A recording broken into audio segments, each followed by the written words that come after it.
Na, hát sziasztok srácok, és üdvözlök mindenkit a Star Wars Universe csatornán, én Zsombor vagyok.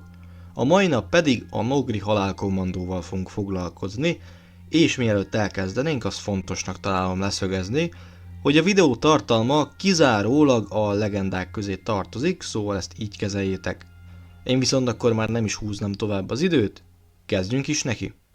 A Nogri halálkommandósok olyan Nogri kommandósok voltak, akik Leia Organa Solo és családja személyes testőreiként szolgáltak az Új Köztársaság és a Szabad Szövetségek Galaktikus Federációja alatt. Először a birodalmi hadsereg különleges erőiként alakultak meg, amelyeket a Galaktikus Birodalom magasrangú tisztviselőinek, például Darth Vadernek vagy trónfőadmirálisnak bocsájtottak rendelkezésére. Fő feladataik a lázadó szövetség tagjainak elrablása vagy meggyilkolása, illetve a bebörtönzött birodalmi tisztviselők kiszabadítása vagy éppen elhallgattatása volt. A Nogri halálkommandósok először a birodalmi hadsereg egyik vezető alakjának, Darth Vadernek az irányítása alá tartoztak, akit fajuk megmentőjének tekintettek. Palpatine tanítványával való kapcsolatuk hamarosan hírhedté tette őket, mint a császár magánhalálkommandósai. Vader nagyúr egy Nogri halálkommandósokból álló osztagot is adott Valen Draco Inquisitornak szívességből, amiért segített neki kihallgatni Halagad Ventort. Draco Nogriait később az Alderani ellenállás ügynökei ölték meg, miközben az Almaz Akadémiára tartottak küldetésükben.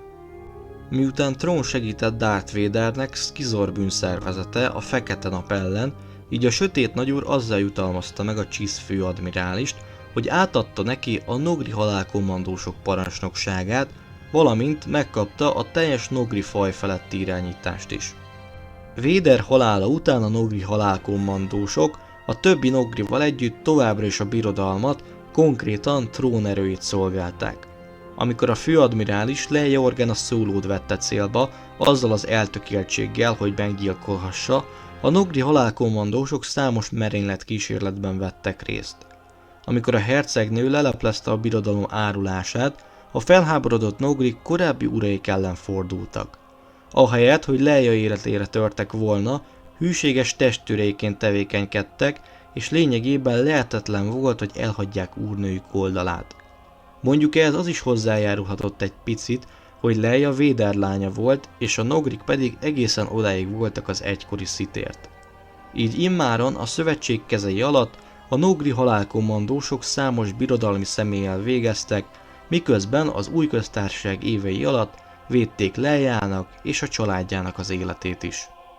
Szolgálataik során általában vagy a standard B-11-es lézerpuskákat, vagy a T-21-es könnyű ismétlő tüzelésű lézerpuskákat, vagy a csővetőket használták.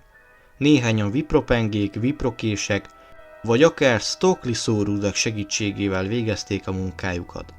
A galaxisban sokak azt beszélték, hogy a birodalommal való együttműködésük során Night Stinger lézerpuskákat is használhattak. Nos hát srácok, ennyi lett volna ez a videó, remélem, hogy érdekesnek találtátok, és hogy tudtatok meg többet a Nogri halálkommandóról, a legendákról, és magáról, a Star Wars világáról is. Ha tetszett és még nem tettétek volna meg, akkor iratkozzatok fel, és dobjatok egy lájkot, valamint nyomjátok meg a csengőt, hogy ne maradjatok le az újdonságokról. Találkozunk a következő, hasonló vagy más jellegű Star Wars-os videóban. Addig is az erő legyen veletek. Csősztök!